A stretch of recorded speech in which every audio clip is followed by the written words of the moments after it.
Good morning, everybody, and thanks for joining us today for the May edition of The Balanced Perspective. My name is David Levinson of Ned Group Investments, and as usual, we are joined on the line by Ian Power, CIO of Truffle Asset Management. Ian, thanks so much for joining us this morning.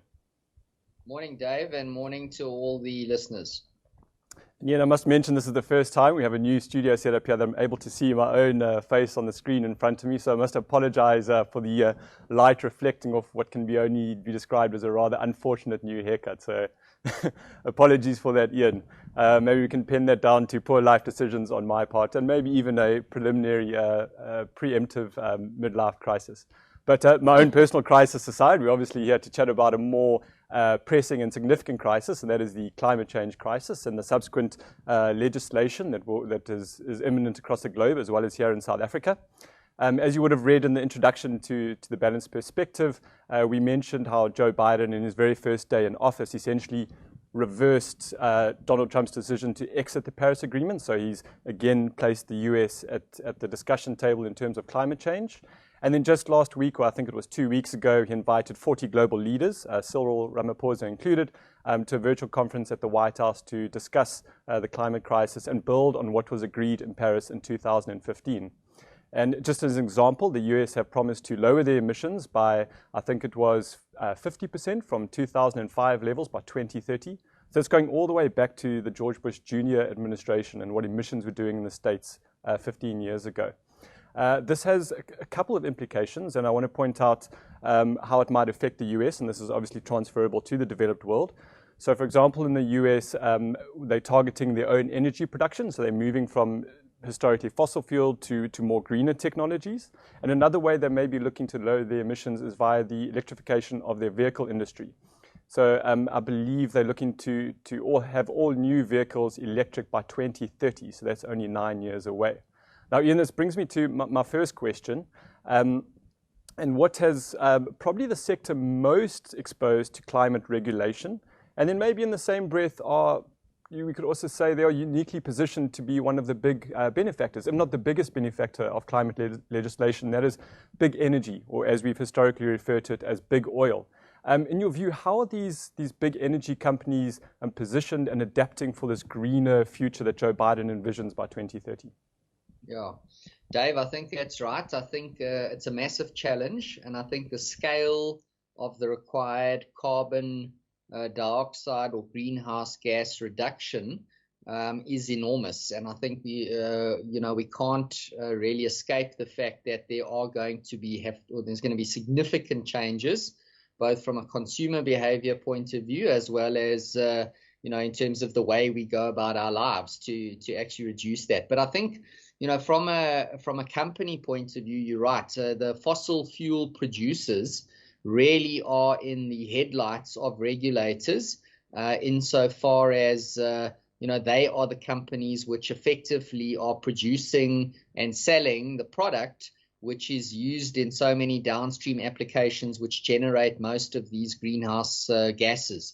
I think the first thing to recognize and to understand is that a lot of these fossil fuel companies and the big energy companies are taking steps to cut their own emissions. And for example, BP, which is a share that we hold in the portfolio, has undertaken to reduce their emissions by 20% by 2030.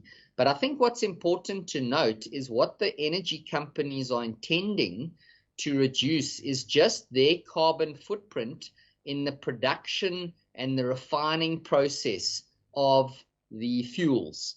This is not the elimination or reduction of 20% of the downstream usage. In other words, what I think people need to understand is the biggest producer of greenhouse gases is actually the burning of fuel in cars, trucks, and aeroplanes.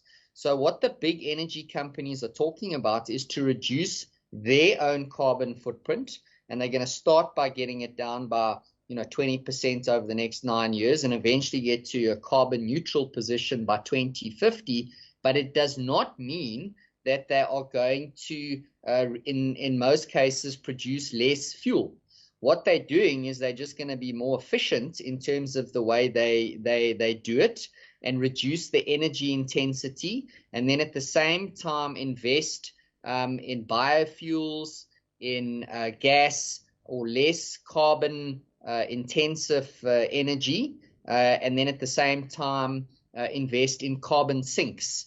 And a carbon sink effectively is a forestry project, or some green belt which can capture carbon. So BP, for example, is invested in ventures where they pay people or forest owners not to cut down trees and to plant trees, and effectively this offsets some of their own carbon footprint. So I think the big question here is, what is, from a government point of view and from a consumer point of view, the implications of the downstream usage, I think, is really what's key, because that's where the biggest carbon footprint actually comes from.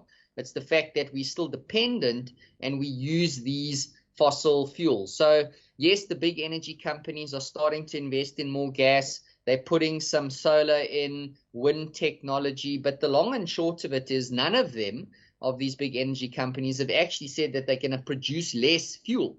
All they're going to do is really take steps to become more efficient and then develop mechanisms to offset some of their own carbon footprint. But the next level emissions is really where the problem is, and that's the fact that predominantly most of us still drive fuel or internal combustion engines, and I think that's where the big change is going to come, and will make a big difference. And I think if the world is going to meet or try and get to that level by ensuring that the global temperature doesn't rise by the 2 degrees, and at least by 1.5 degrees, there's going to have to be serious changes. And I think it's probably going to come in the downstream as opposed to the upstream. So I think, when we talk about the fossil fuel and the energy companies in the headlights of the regulators, we should be thinking about the auto manufacturers in exactly the same headlights, and those pressures to force them and to drive them towards an electric drivetrain as opposed to the current internal combustion engine drivetrain. Fantastic, thank you. And I know you and your colleague Sophie Marie have done a fair amount of work on these big energy companies, as well as the evolution of the electric vehicle sector. I'm aware that most of our audience today are South Africans, so I want to bring it back to a few of the local companies here. One that you've held for some time is Exxaro, which is obviously the core competency has been coal, and we start to see them diversify their business into wind energy, and I think they bought a decent stake in Synergy. Another one is Sasol, and I hate to pick on them, they are kind of the poster child of environmental exposure in South Africa, sometimes of not what to do. But through the eyes of a portfolio manager, are these companies doing enough, and what are they currently doing to position themselves for the world where we have increased climate regulation in South Africa and the likes of a CO2 tax? Yeah. So, I guess the first answer is no, they're never doing enough, and I suppose they're always going to be behind the curve insofar as their own attempts to get themselves into a more sustainable position. But the reality is these things take time.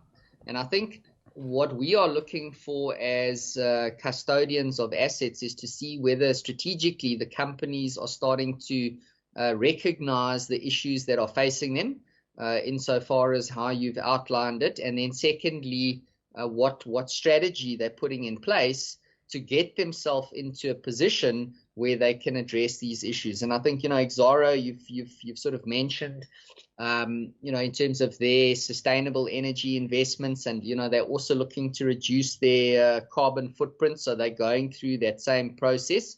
And I suppose, Sasol at the apex of, the South African polluters in terms of the size and scope of its emissions, there is massive pressure on them to also clean up their act. They obviously recognize that, and I think the biggest step that they can take is really by changing their feedstock in terms of their production profile. So currently they obviously have the coal to liquids technology, and coal is a very, very dirty feedstock. And I think the goal for them is to, really change that to a cleaner gas input, which will make a huge difference to their emissions. Their Secunda plant generates by far the biggest amount of their, by far the biggest amounts of their emissions. And that would go a long way to start to reduce that. But I think energy companies around the world are recognizing this and are slowly starting to build in more sustainable technology in terms of producing the energy, and to look for ways to produce the same amount of energy with a cleaner feedstock. And you can just see the way most of these companies, Total, BP, Sasol will be the same. Everyone is going to move to gas because gas is obviously a cleaner fossil fuel. But the reality is that the cost of renewable energy has come down so quickly and is falling to levels where sustainable energy from wind, from solar is really becoming a viable alternative. The only building block which is not in place is the storage to manage the cyclical draw of power over the 24-hour day. So, as you guys will probably all imagine that, there's different power usages over the day, and one needs to be able to store power and have a reserve to call on during those higher load periods. And I think that's where the likes of solar and wind, struggle to the extent where you can manage that. And, that's where I think, perhaps battery technology, looking at some of the newer battery banks, as well as some of the hydro can, perhaps make up that sort of shortfall. But there's no doubt that the cost of renewables is falling and, certainly is starting to push a huge amount of investment, as we've seen around the world, into that renewable space. And certainly, Europe is leading in this regard. And Germany, for example, would generate more than half of their power from renewables and sustainable energy. In the next 10 years, that's going to accelerate. Coal power stations are being done away with. So I think, that really is a challenge for these old fossil fuel producers and these dirty power producers. And, in the same breath, it's also a challenge for some of the banks who are funding these assets and some of the investors who hold debt instruments and hold equity in these call them, old, archaic power generation assets, because effectively the sustainable technology and the cost of that is starting to disintermediate some of these historical power and fossil fuel producers. Thank you, Ian. I'm glad you mentioned gas. So just last week, Nedbank released their energy policy. I'm not sure if it's the first for South African banks, but they've laid out quite transparently how they're looking to evolve their lending portfolio between your typical fossil fuels, gas, which is viewed very much as a transition fuel. I think you mentioned that it is incredibly dirty, but I think its lifetime is about half that of what CO2 is in the atmosphere. And then, of course, into renewables as well. And often, banks' exposure to climate risk is initially quite opaque. More indirect than direct as compared to the likes of Exxaro and Sasol. And we've seen at recent AGMs, First Rand, Standard Bank and Nedbank have all tabled climate change resolutions. In fact, civil society have even been protesting outside. I think it was, I could be wrong, I think it was a Standard Bank AGM recently as well. Yeah. So, my question here, and sorry, I realize we only have a couple of minutes left, is what are the main sort of risks and opportunities that banks have with regard to their lending in the energy sector? Because they've obviously profited in South Africa quite nicely from fossil fuel and mining in particular, but is the renewables actually meaningful in their life?